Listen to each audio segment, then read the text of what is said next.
Shalom wanita-wanita Allah di tempat ini, selamat datang di Masterclass Raising Roses Among the Thorns, di mana kita hari ini akan belajar banyak hal tentang parenting. Saya Imelda yang akan menjadi moderator, dan bersama saya juga telah hadir narasumber yang luar biasa, dan tidak diragukan lagi pengalamannya dalam membesarkan anak-anaknya, Mothers of Three Jeffs, yaitu Jehian, Jerome Pauline, dan Jess Farrell yang atau dipanggil Jessie. Jehian dan Jerome Pauline adalah co-founders Group yang terpilih sebagai Forbes 30 Under 30 sebagai anak muda yang sukses pada usia di bawah 30 tahun.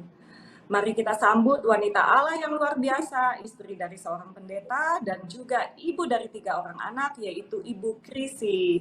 Selamat datang Ibu, selamat bergabung bersama kami di Si Conference. Salam kenal, senang berjumpa. Salam kenal juga. Terima kasih Ibu untuk mau join bersama kami hari ini. Terima kasih juga untuk Kita mau undangannya dengar, menjadi bagian. ya, kita mau dengar hari ini Bu sharing tentang parenting. Jadi tanpa berlama-lama, kita udah nggak sabar dengar sharingnya hari ini. Kita akan mulai dari pertanyaan-pertanyaannya ya Bu ya. Jadi Ibu, seperti yang kita ketahui bahwa Ibu mempunyai 3 orang putra saat ini yang banyak dikenal orang, Jehian, Jerome, dan Jessie. Apakah boleh bercerita tentang pengalaman yang paling diingat dan berkesan untuk Ibu pribadi mengenai masing-masing anak Ibu? Kalau ditanya seorang ibu apa pengalaman yang paling berkesan tuh susah ya, karena dari sejak kita melahirkan mereka itu pasti udah sangat berkesan dan selalu diingat. Tiap kelahiran punya kisahnya sendiri-sendiri. Tapi saya mau dalam kesempatan ini saya mau men-sharingkan hal-hal yang ketika saya ada pada posisi sekarang, kemudian saya kilas balik hidup saya dulu, maka itu hal-hal yang tidak saya sesali di hari ini karena saya mengambil keputusan di hari itu. Jadi pertama karena saya memutuskan menjadi ibu rumah tangga ya, saya mau membesarkan mendidik anak-anak saya di dalam tanggung jawab saya bahwa semuanya bagi kemuliaan nama Tuhan. Kalau berbicara tentang hal-hal dan pengalaman, itu ada momen-momen di mana saya sebagai seorang ibu sungguh berbahagia karena dalam momen-momen itulah momen di mana saya sebenarnya menemukan keunikan atau bakat dari setiap anak-anak, dan ketika saya sudah menemukan itu bagaimana saya bertanggung jawab sebagai seorang orang tua yang dianugerahi Tuhan anak-anak. Jadi ini mulai dari anak sulung ya, si Jehian. Jadi di usia TK, saya melihat dia bisa bakat dalam bermain musik. Nah, ketika saya melihat dia kok tiba-tiba bisa main di keyboard itu lagu-lagu yang gak pernah kami ajarkan, gak ada ngajarin dia untuk bermain, tapi dia bisa memainkannya. Dan di situ saya mulai mencari-cari guru yang cocok untuk anak saya. Pertama-tama tujuannya bukan supaya dia menjadi pemain musik yang hebat, tetapi bagaimana dengan talenta yang Tuhan berikan dia bisa melayani Tuhan. Jadi itu sangat mengharukan ketika di kelas 6 SD akhirnya dia bisa mulai mengiringi ibadah di gereja, dan itu saya bersuka cita untuk hal itu. Dan kalau meneruskan perjalanan hidupnya sampai dia masuk ke ITB itu tanpa bimbel, jadi itu perjuangan dia sebagai seorang anak dan saya sebagai ibunya yang mensupport. Jadi ketika dia masuk SBMPTN ITB, wah sorak-sorai bukan hanya pada dirinya tapi pada saya sebagai seorang ibu, sepertinya saya yang lolos gitu kan masuk ITB. Nah untuk Jerome ini bagaimana saya akhirnya menemukan, mengerti, memahami kalau dia tuh ternyata seorang yang kinestetik, yang belajarnya itu bergerak. Jadi saya bersyukur pada waktu itu saya tidak melebeli, buru-buru melebeli dia sebagai mungkin, oh kamu ini loh nggak bisa diam, kamu ini nakal atau apa yang mungkin kalau kita ibu-ibu kurang sabar lalu kita cepat-cepat melebeli anak kita. Padahal ternyata dia memang anaknya bergerak gitu kan. Kalau belajar tuh nggak bisa diem.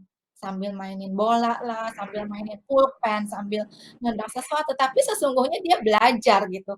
Nah, ketika saya memahami dia seperti itu, maka saya memberi dia space. Memang dia kalau belajar harus seperti itu gitu kan. Dan dalam perjuangan hidupnya dia orang yang nggak gampang menyerah, dia berjuang dan momen yang paling terus mengharukan itu kalau diingat sampai hari ini ya momen di mana kami menerima kabar bahwa dia diterima beasiswa ya ke Jepang itu. Jadi yang memberi beasiswa kan namanya PT Mitsui Bussan. Hari itu kami sekeluarga lagi liburan di Malang. Lalu sore hari itu pihak Mitsui Bussan menelpon gitu, memberi kabar kalau Jerome itu keterima di antara puluhan ribu orang, akhirnya dia yang keterima untuk mendapatkan beasiswa itu. Wah, hari itu kami sekeluarga bertangis-tangisan, kami bersyukur kepada Tuhan ya. Itu momen di mana hari itu saya melihat semua perjuangan Jerome itu untuk menuju apa yang dia impikan hari itu Tuhan menjawabnya, memberikannya gitu. Nah, kalau untuk Jess Farrell ini dia agak unik karena dia lahir di masa yang saya pikir saya tidak melahirkan lagi gitu kan. Tahu-tahu Tuhan kasih bonus anak ketiga gitu. Nah, jaraknya kan memang jauh sama kakak-kakaknya kan, sama yang sulung itu beda 11 tahun, kalau sama Jerome itu beda 9 tahun. Nah, jadi saya melihat ketika saya melihat dia adalah sebenarnya seorang yang penyimak, penganalisa. Satu kali dia bawa pulang tes bahasa Inggris itu di kelas 1 SD. Kemudian saya lihat isi dari tes itu. Nah, ada beberapa esai itu dia nggak jawab gitu. Nah, kita kan ibu-ibu ya, janganlah kita terpaku sama nilai anak kita. Pas lihat nilai anak jelek, terus kita langsung marah-marahin dia, atau kita langsung melebeli, kamu ini nggak belajar, atau kamu apa. Tapi coba kita pahamin, kenapa ini dapat nilai segini. Lalu saya buka nilai tesnya itu, ada esai yang dia nggak jawab. Nah, esainya itu begini, questionnya, what do you want to be in the future? Nah, dia nggak jawab. Saya tanya, Jess, kok kamu nggak jawab ini pertanyaan? Kamu what do you want to be in the future? Nah, jawabannya itu yang mencengangkan ya. Dan bagi saya melihat anak umur 5,5 tahun waktu itu bisa bisa berpikir seperti itu. Lalu dia bilang begini, karena kan kalau anak kecil ya umumnya ditanya, kamu cita-citanya apa kan gampang ya jawabnya ya, dokter lah, astronot, apa gitu. Tapi waktu itu dia jawab gini, aku nggak mau mah, karena kalau nulis jadi polisi nanti harus nangkep orang jahat, aku nggak mau nangkep orang jahat. Kalau jadi dokter nanti harus lihat-lihat darah, rasanya aku nggak mau tuh lihat darah gitu. Terus kalau misalnya jadi pendeta kayak papa kan harus khotbah, rasanya aku nggak bisa deh khotbah. Nah itu jadi ternyata dia punya pikiran jauh ke depan gitu. Nah itu membuat saya, oh ternyata anak ini seperti ini gitu kan.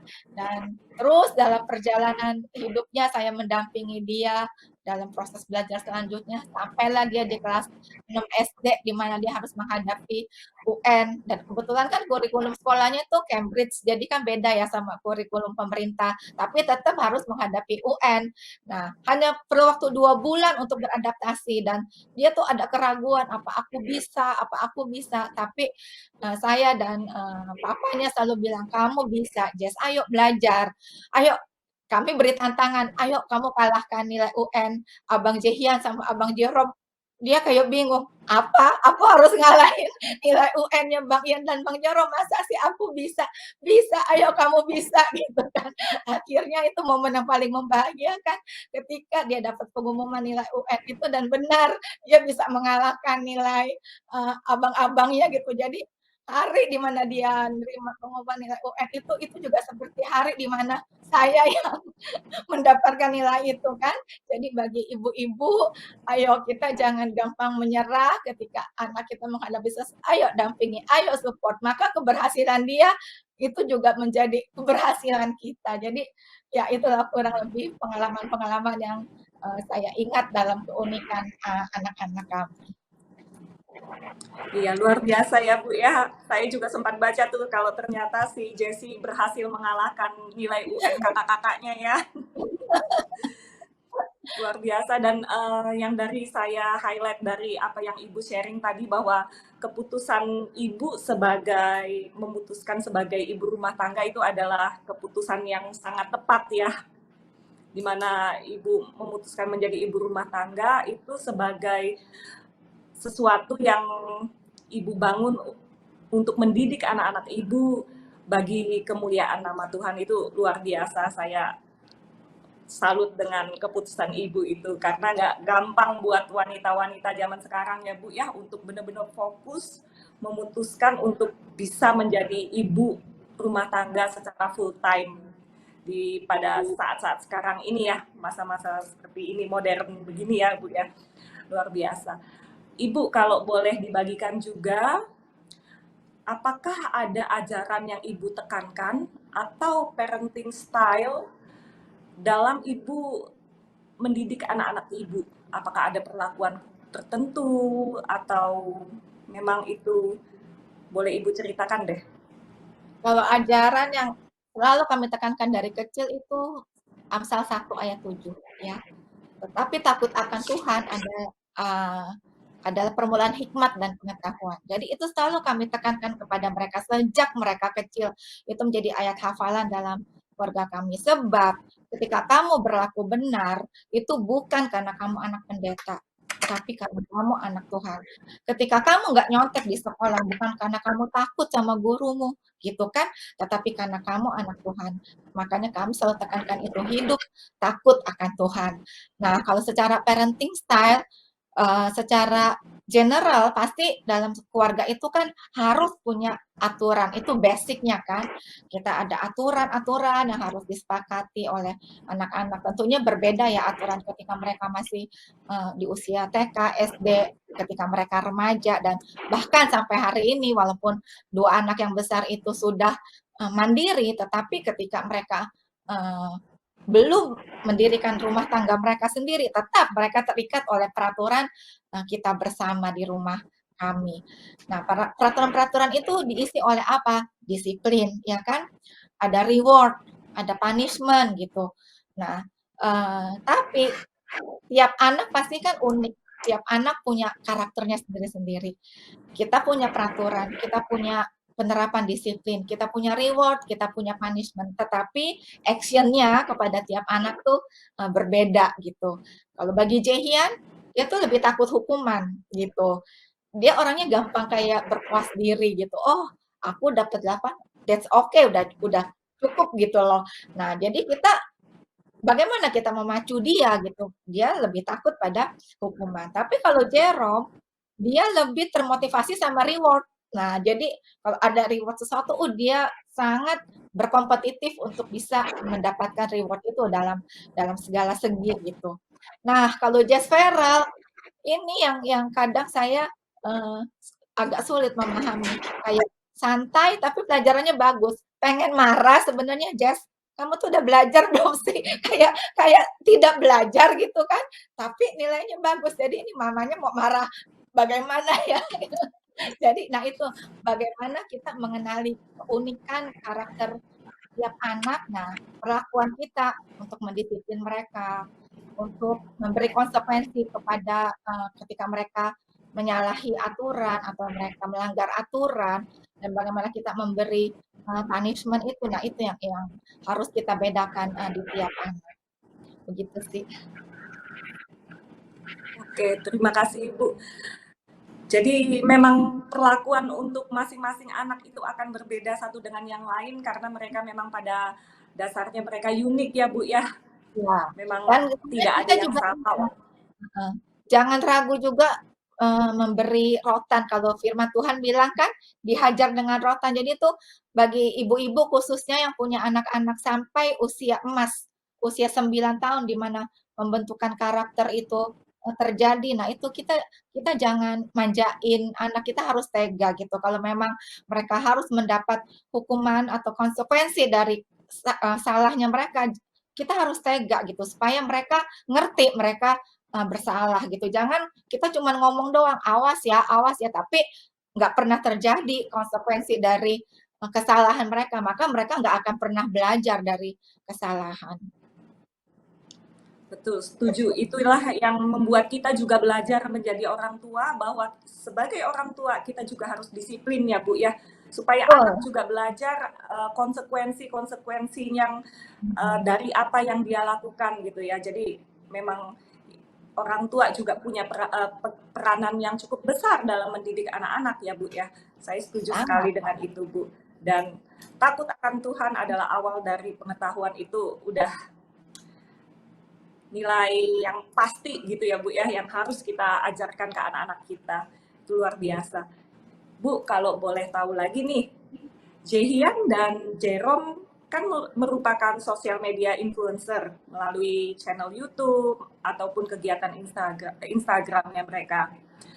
Waktu mereka berdua memilih untuk menekuni bidang tersebut, bagaimana respon Ibu? Mengingat bahwa jalan karir ini masih cukup baru dan berbeda. Lalu nasihat apa yang Ibu berikan kepada Jehian dan Jerome yang sekarang mempunyai pengaruh yang cukup besar? Gitu, Jadi Bu. kalau, di keluarga kami tuh papanya selalu bilang gini ke anak-anak, "Selama itu tidak berdosa, kembangkanlah diri kalian. Selama itu tidak berdosa, berkreativitaslah." Jadi patokannya satu, tidak berdosa. Apapun kalian boleh lakukan, menggali bakat, menggali diri gitu kan. Jadi sebenarnya sebelum Jerome ini terjun ke YouTube, dia sama kakaknya kan sudah membuat line group itu, Q&A itu dulu berawal dari matematika. Mereka ngajarin matematika, memberi soal, memberi, penjelasan di Q&A group itu. Lalu mulai berkembang dari matematika ke pelajaran lain, ke kimia, ke fisika, ya kan. Nah, waktu Jerome pergi ke Jepang, dia udah bilang, "Ma, Pa, nanti kalau aku punya waktu luang di Jepang, aku boleh ya, bikin-bikin video gitu, apa, supaya kenang-kenangan akulah selama kuliah di Jepang." Nah, dulu nasehat kami berdua ini orang tua bilang, "Jer, Jepang itu kan negaranya agak, disiplin dan kaku gitu ya. Jadi jangan sampai kamu melanggar aturan negara itu gitu loh. Jangan sampai yang kayak" ya maksudnya berbeda kan kalau kita dengar cerita Jerome aja belum tentu di semua rumah makan itu mengizinkan untuk, membuat video gitu. Jadi pesan saya gitu, jangan sampai kamu melanggar aturan-aturan yang ada di dalam, negara itu gitu. "Oke Ma, pokoknya aku mau supaya, konten aku ini bisa jadi berkat," dia bilang gitu. "Aku mau ngajarin tentang bahasa Jepang, aku mau lihat kasih tahu perbedaan culture Indonesia Jepang," oke gitu. Jadi itu selama itu, baik, selama itu tidak berdosa, oke kami support. Dan terus kami selalu bilangnya, "Hati-hati ya Jer, tujuanmu ke Jepang tuh kan kuliah, dan kamu punya tanggung jawab kepada yang memberi beasiswa. Kamu harus lulus tepat waktu, kamu harus membawa nama baik, apa, bangsa Indonesia ya kan, yang memberi beasiswa kan apa, perusahaan Jepang gitu, jangan sampai kamu mempermalukan, negara kita gitu. Jadi kamu harus membuktikan dirimu di situ." Nah, ketika YouTube-nya makin dikenal, lalu kakaknya tadinya, bekerja di, salah satu perusahaan. Dia membantu Jerome tuh hanya part-time gitu, di mana ketika dia udah selesai pekerjaannya dia bantu Jerome. Lama-lama dia bilang kakaknya ini, "Ma, Pa," katanya, "rasanya aku mau quit dari perusahaan aku, tempat aku kerja sekarang, kayaknya aku mau full time aja untuk, bantu Jerome nih, soalnya susah kalau lagi sambil kerja di perusahaan, waktunya mau ketemu klien, mau ketemu apa tuh terbatas," gitu. Ya kami orang tua awal-awalnya, ada pergumulan ya kan, kita punya dunia yang sangat berbeda dengan dunia yang digeluti oleh, Jehian dan Jerome dan dunia kami, berdua gitu kan kita harus mengakui memang ada perbedaan. Kalau anak saya itu tidak terjun di dalam dunia YouTuber, mungkin sampai hari ini kami juga nggak tahu tentang dunia YouTuber, dunia TikTok, dunia ya media influencer seperti itulah gitu kan. Nah, setelah kami diskusi sama Jehian, dia memberi kami, pemahaman-pemahaman, ya kami sebagai orang tua akhirnya belajar mempercayai pilihan mereka gitu, belajar mempercayai keputusan mereka dan kita support gitu, sambil mereka juga terus-menerus memberi kita pemahaman tentang dunia mereka. Makanya di sini orang tua jangan kita, kekeh dengan pendirian kita pada kata pokoknya mama nggak setuju, pokoknya papa nggak setuju, pokoknya kamu harus kuliah di sini, pokoknya kamu harus bekerja di sini. Dengan kita bilang pokoknya, kita sudah membatasi apa sebenarnya kehendak Tuhan bagi anak-anak kita, ya kan?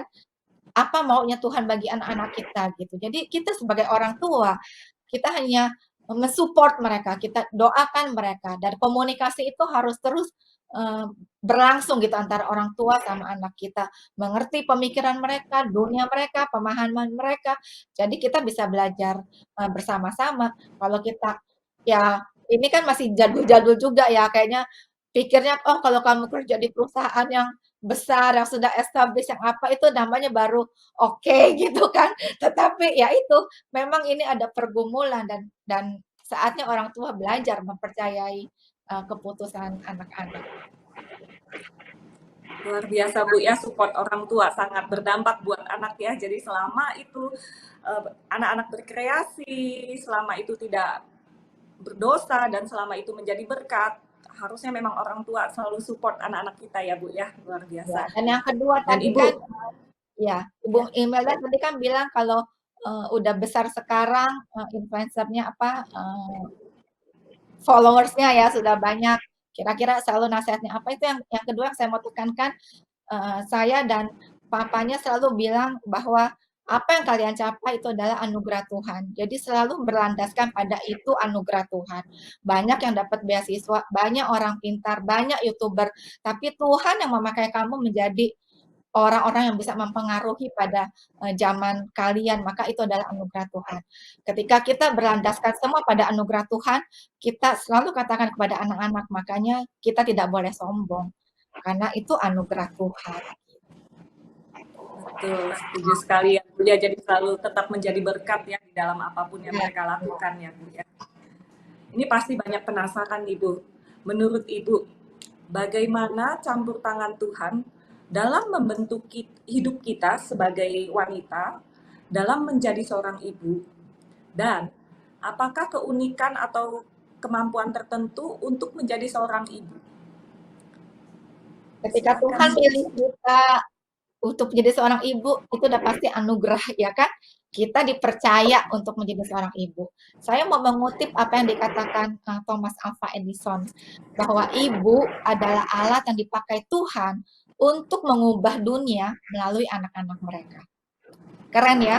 Kalau pada waktu itu ibunya Thomas Alva Edison setuju dengan gurunya Thomas Alva Edison yang menganggap si Thomas ini anak bodoh sehingga tidak usah di sekolah lagi, dikeluarkan dari sekolah. Ibunya setuju, lalu mungkin sampai hari ini dunia gelap, ya kan? Tetapi ibunya tidak setuju dengan si guru ini dan dia mendidik si Thomas Alva Edison dan dia tahu anaknya ini anak yang pintar. Makanya para ibu, kita adalah bagian dari pekerjaan Tuhan. Ketika Tuhan mengaruniakan anak-anak kepada kita, ayo kita do our best as a mom. Cuma 3 sih jalannya kalau menurut saya, doakan mereka, beri waktumu, beri hatimu. Karena beri hati, beri diri, nggak beri waktu, percuma. Ya kan, sepanjang hari 24 jam, siapa yang bersama anak-anak kita? Coba deh kita renungkan. Kalau bersama anak-anak kita lebih banyak orang lain, lalu bagaimana pengaruh kita kepada anak-anak kita? Padahal kelak 20 tahun mendatang, anak-anak kita lah yang akan menjadi seseorang. Tapi seseorang itu siapa? Memberi pengaruh baik atau yang memberi pengaruh jelek? Oleh karena itu, investasikan waktu kita sebagai ibu dituntut itu sebenarnya oleh Tuhan. Ketika Tuhan udah memberikan kita karunia menjadi seorang ibu, maka ayo bertanggung jawablah di hadapan Tuhan. Mungkin apa yang kita lakukan mungkin kayak apa sih, cuman nganterin anak, jemput anak, kasih makan, suruh tidur, suruh apa, tapi ingatlah kalau saya, moto saya pribadi, apapun yang kamu lakukan, baik itu makan, minum, atau apapun itu, lakukan seperti untuk Tuhan dan bukan untuk manusia. Ketika saya menginvestasikan waktu saya, memberi waktu saya untuk membesarkan anak-anak, saya sedang menuainya hari ini. Jadi, para ibu, ayo do your best as a mom. Luar biasa Ibu, karena pada dasarnya wanita ini adalah alat yang dipakai Tuhan ya untuk membangun atau membentuk generasi-generasi selanjutnya ya Bu ya, luar biasa. Betul, betul. Dan ada satu lagi nih Bu, yang buat ibu-ibu penasaran nih. Bagaimana cara mendidik anak-anak untuk bertumbuh dalam iman dan nilai kekristenan? Apa saja yang kesulitan yang Ibu alami pada saat menanamkan nilai-nilai kekristenan bagi anak-anak Ibu? Nah, ini penting banget ya. Kita orang tua jangan pikir anak kita udah kita masukkan ke sekolah Kristen, dah beres, ya kan? Tiap minggu kita bawa ke gereja, udah beres. Ya, kita nggak tahu di sekolah itu sebenarnya seperti apa.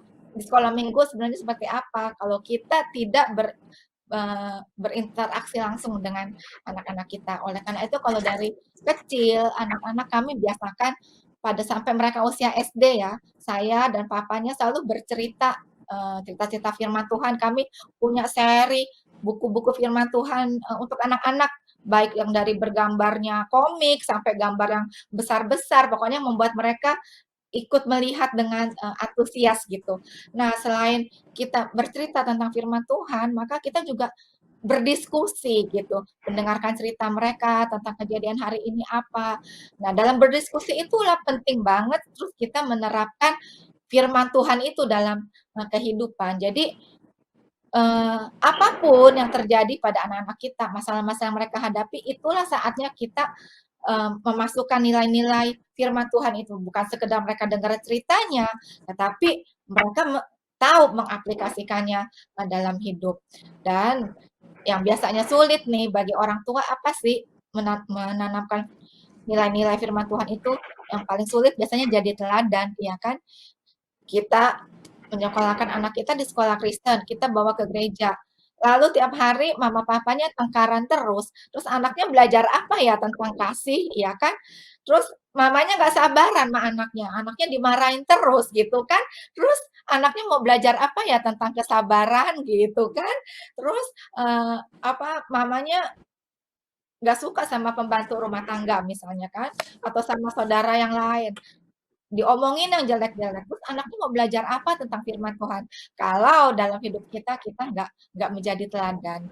Jadi itu bergumulan sebagai orang tua, ayo kita jadi teladan, berjuang gitu. Memang nggak mudah gitu kan? Ayo kita berjuang menjadi teladan. Luar biasa Ibu, banyak sekali hal yang bisa dipelajari dari Ibu hari ini, mulai dari investasi waktu kita, bagaimana kita berinvestasi dengan nilai-nilai yang kita berikan kepada anak-anak kita, bagaimana nanti suatu saat kita menuainya juga ya, dan juga bagaimana kita ngajari nilai-nilai kebenaran firman Tuhan melalui kegiatan-kegiatan sehari-hari, dan juga yang penting bahwa kita harus menjadi teladan bagi anak-anak kita. Luar biasa Ibu. Mungkin nanti teman-teman di sini silahkan mempersiapkan pertanyaan dan bisa chat langsung ke host melalui chat box. Pertanyaan kalian akan kita bacakan pada saat sesi tanya jawab. Jadi silahkan persiapkan pertanyaannya. Dan Ibu, pertanyaan terakhir dari saya sebelum sesi tanya jawab hari ini. Dengan adanya pandemik selama 2 tahun belakangan ini, banyak orang tua, terutama ibu-ibu yang kesulitan mendidik anaknya. Baik itu dari usia balita, anak sekolah, kuliah, maupun anak yang sudah bekerja. Dengan berbagai faktor yang ada, apa saran Ibu untuk ibu-ibu di kelas ini, bagaimana caranya mendidik anak-anak bukan hanya pada masa pandemik ini, tapi juga pada masa ke depan yang penuh dengan rintangan? Ya, sebenarnya tadi ya, investasi waktu kan penting. Kemudian kalau dalam masa pandemi saya memberi apa ya, kita melihat dari hal positifnya. Pertama, kita berdamai dulu, memang situasinya seperti ini gitu kan, emang nggak bisa diubah lagi. Maka karena situasinya seperti ini, ayo kita berdamai. Kita mensyukuri apa yang bisa kita syukuri. Kalau saya, karena Just Viral ini juga masih kelas 9 kan, saya mensyukurinya akhirnya saya bisa melihat apa yang sekolah lakukan bagi anak gitu kan. Jadi tadinya kita nggak bisa pergi ke sekolah mereka, kita nggak bisa melihat situasi belajar mengajar di sekolah seperti apa. Sekarang sekolah dihadirkan ke rumah, justru kita bisa lihat kan, sekali-sekali kita bisa tahu gimana sih caranya ini miss-miss-nya mengajar ya kan. Nah itu, sangat penting gitu kan dan karena ini selalu berhubungan dengan gadget, ini juga adalah salah satu masa di mana anak-anak bisa mengembangkan teknologi untuk hal-hal yang baik ya. Sekali lagi pendampingan itu perlu apalagi untuk masa SD, sehingga walaupun mereka mahir menggunakan teknologi, ayo gunakan untuk hal-hal yang baik, jangan, untuk hal-hal yang buruk gitu. Nah ini hal-hal di mana kita bisa menanamkan hal-hal ini bagi anak-anak kita. Oke, luar biasa Ibu sharingnya hari ini sangat memberkati kami dan semoga semakin memperlengkapi ibu-ibu di tempat ini maupun calon ibu ataupun ibu-ibu new mom di tempat ini. Thank you so much Ibu buat harinya. God bless you Ibu. God bless you too.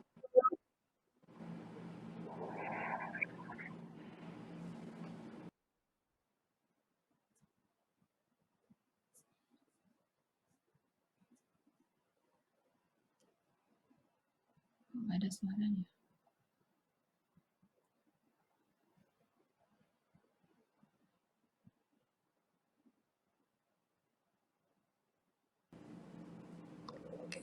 Seru banget sharing Ibu hari ini, banyak sekali pertanyaan juga yang masuk.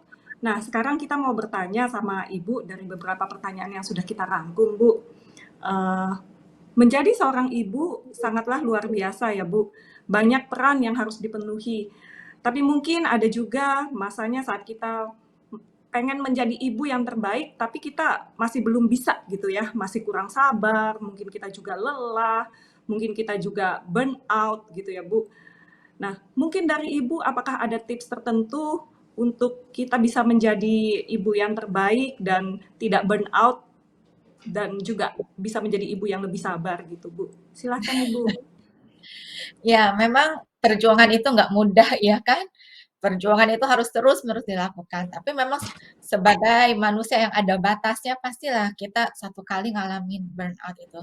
Kalau saya mau sharingkan pengalaman saya sendiri, itu biasanya misalnya dalam 1 bulan, pilih satu waktu di mana kita bisa rileks untuk mengerjakan apa yang kita mau gitu loh. Ya mungkin sekali-sekali ya kan karena saya yang nggak ada pembantu rumah tangga gitu kan, jadi mulai dari urusan masak sampai urusan mencuci baju kan dikerjakan sendiri. Nah, hari di mana saya mau, agak santai gitu ya, mungkin hari itu nggak masak, oke gitu kan. Terus, bekerja sama dengan pasangan hidup tuh penting banget ya, bekerja sama dengan suami gitu loh. Kalau, apalagi kalau misalnya anak-anak itu adalah usia balita sampai SD, biasanya kan kita pasti lebih banyak waktu bersama mereka. Nah, kalau kita bisa kerja sama sama suami, ayo satu waktu anak-anak ini gimana ya sama papa gitu kan, atau enggak kita pergi, bareng-bareng tapi papa yang lebih banyak mengurus anak-anak di mana misalnya contohnya ke mall lah gitu loh. Nah, kita kan perempuan pasti butuh untuk membeli kebutuhan-kebutuhan pribadi gitu ya. Nah, oke pergi sama-sama ke mall, tapi gimana sampai mall itu papa bersama anak-anak dulu ya, ngurus anak-anak dan kita sebagai ibu, sebagai wanita me time-nya penting gitu kan, itu. Atau misalnya kesenangan kita, ya pilihlah apa yang menjadi hobi kita, saat itu dan kita ngatur gitu waktunya. Tapi jangan hobi kita akhirnya jadi prioritas gitu kan, lama-lama kita bisa meninggalkan yang penting meninggalkan anak-anak demi, memuaskan diri atau hobi. Tapi bagi saya ya itu, mengatur waktu itu penting. Jangan terus-menerus melakukan hal yang sama sampai kita ada pada titik jenuh dan akhirnya kita bisa depresi. Oleh karena itu kita juga penting untuk melakukan hal-hal yang refresh diri kita. Oke.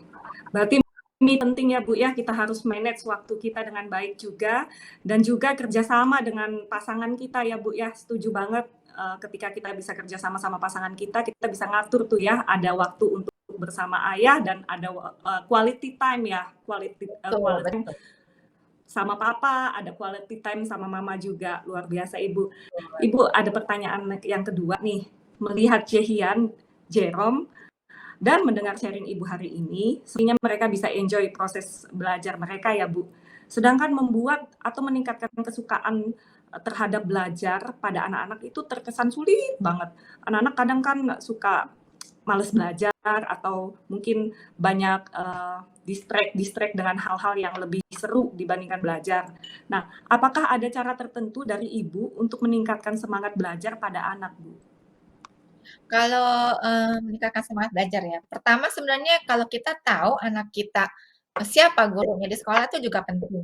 Karena ada beberapa anak itu nggak suka belajar, ada faktor karena guru gitu ya, mungkin gurunya terlalu galak atau neranginnya tuh nggak jelas, jadi membuat dia nggak suka pelajaran itu. Nah, itu kita perlu cari tahu dulu kan, kalau semuanya udah oke, sebenarnya, guru juga sangat baik menerangkan. Nah, sebenarnya berarti kan ada pada si anak ini kan. Kalau, pengalaman saya itu kita karena kita mengenali, tadi kan saya pernah bilang, ada yang suka dengan reward kayak Jerome, tapi ada si Jaehyun itu lebih takut pada hukuman. Makanya kita membuat satu, tujuan gitu loh. Tujuan di mana ketika mereka kita perhadapkan pada tujuan itu, mereka ada, sukacita untuk bisa menempuh itu. Nah, itu mungkin satu tantangan. Ini contoh yang saya mau bagikan, ketika Jas Farel ini kan sekarang juga menghadapi, online school. Nah, eee, satu tantangan yang kami berikan itu adalah belajar coding gitu kan. Kamu, setiap hari udah menggunakan gadget. Nah, bagaimana kalau menggunakan gadgetnya lebih lagi, nggak sekedar mendengarkan pelajaran nih, tapi belajar, eee, jadi programmer gitu kan. Karena kita melihat ketertarikan dia di situ. Lalu kita mulai memberi tantangan, gimana kalau kamu belajar coding dengan lebih dalam. Nah, karena kita mengenali, karakter anak-anak kita, nah coba deh cari tahu gimana caranya yang efektif untuk membuat mereka jadi termotivasi untuk, belajar. Kayak dulu saya ingat kalau Jerome itu kita pernah, bilang kalau dia kan pengen handphone yang, lebih efektif untuk dia bisa belajar gitu. Nah, kita beri motivasi gitu loh, ketika kamu mendapatkan handphone yang harganya lumayan mahal untuk dijangkau bagi papa mama ini, selain itu bisa buat belajar, gimana itu bisa berdaya guna untuk hal lain. Nah, dari situlah ketika Jerome menerima tantangan papa mamanya, dia mulai memikirkan menggunakan, handphone itu bukan sekedar untuk, apa sih, chatting atau untuk zaman itu tahun berapa ya, beberapa tahun lalu. Tapi bagaimana dia bisa berdaya guna dengan handphone itu, lalu dia mulai dengan line group itu, official line, di mana dia bisa mengajarkan matematika lewat, line group, lewat handphone-nya. Kalau yang baru-baru ini yang terakhir, ada challenge sederhana yang saya berikan untuk Jas Feral. Dia itu kan kadang saya lihat latihan pianonya standar-standar aja gitu loh, padahal dia berkarunia dalam bermusik. Nah, bagaimana meningkatkan motivasi dia untuk level up, untuk lebih dari yang standar-standar aja. Lalu satu kali saya kasih rekaman kakaknya, Jaehyun bermain piano. Jess, ayo dong kamu main piano kayak Bang Ian ini. Nanti kalau Jess bisa nih main piano seperti ini, mama papa traktir ke Bon Cafe. Bon Cafe itu adalah restoran steak kesukaannya Jess Farrell. Biasanya kami ke sana kalau dia ulang tahun gitu. Nungguin ulang tahun baru pergi ke sana.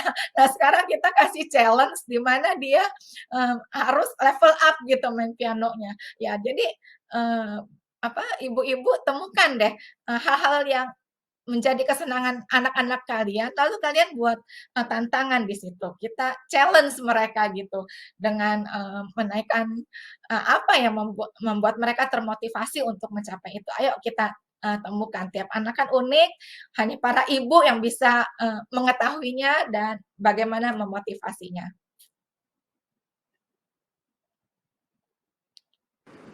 Oke, Ibu. Jadi tujuan yang harus dicapai itu penting ya buat kita tekankan ke anak-anak sehingga anak-anak juga mengerti tujuan apa yang dia mau capai ya, Bu. Oke, Ibu. Ya. Ada pertanyaan lagi nih. Mungkin ini adalah pertanyaan terakhir buat kita sesi kita hari ini. Tadi Ibu menekankan pada poin pengenalan keunikan dan karakter anak masing-masing. Bagaimana cara seorang ibu mengidentifikasi keunikan, karakter, bakat setiap anak? Lalu, seberapa jauh seorang ibu terlibat dalam menentukan pilihan-pilihan untuk anak, mengingat terkadang kita juga memiliki kendala, Bu, untuk memenuhi atau memberikan apa yang anak kita butuhkan. Gitu. Mengenali karakter tiap anak udah pasti jalannya itu selalu bersama mereka ya kan. Bahkan dari bayi kita bisa lihat kan, seorang anak pemberontak atau seorang anak yang lebih penurut itu udah kelihatan semenjak bayi. Bagaimana kita memberikan mereka makan atau bagaimana kita menidurkan mereka ya kan, itu sudah sangat terlihat sebenarnya kalau kita bersama-sama dengan mereka. Yang saya mau kasih pandangan saya adalah melalui pengalaman saya tentunya, ada masa-masa balita itu adalah masa-masa orang tua yang harus berotoritas gitu loh. Kita tidak bisa memberi pilihan kepada anak-anak kita dan mereka harus mengerti ada aturan. Bahkan dari kamu harus makan jam berapa, kamu harus makan apa, itu kita orang tua, kita ibunya sangat berotoritas untuk memberi pilihan kepada anak-anak. Tapi dengan berjalannya waktu, mereka mulai menginjak masa TK, masa SD. Nah, kita bisa mulai melibatkan anak-anak kita dalam pilihan. Seberapa jauh mungkin dari hal yang simpel dulu, misalnya ketika kita pergi makan keluar. Ada kalanya kita memberi mereka kesempatan milih makanan.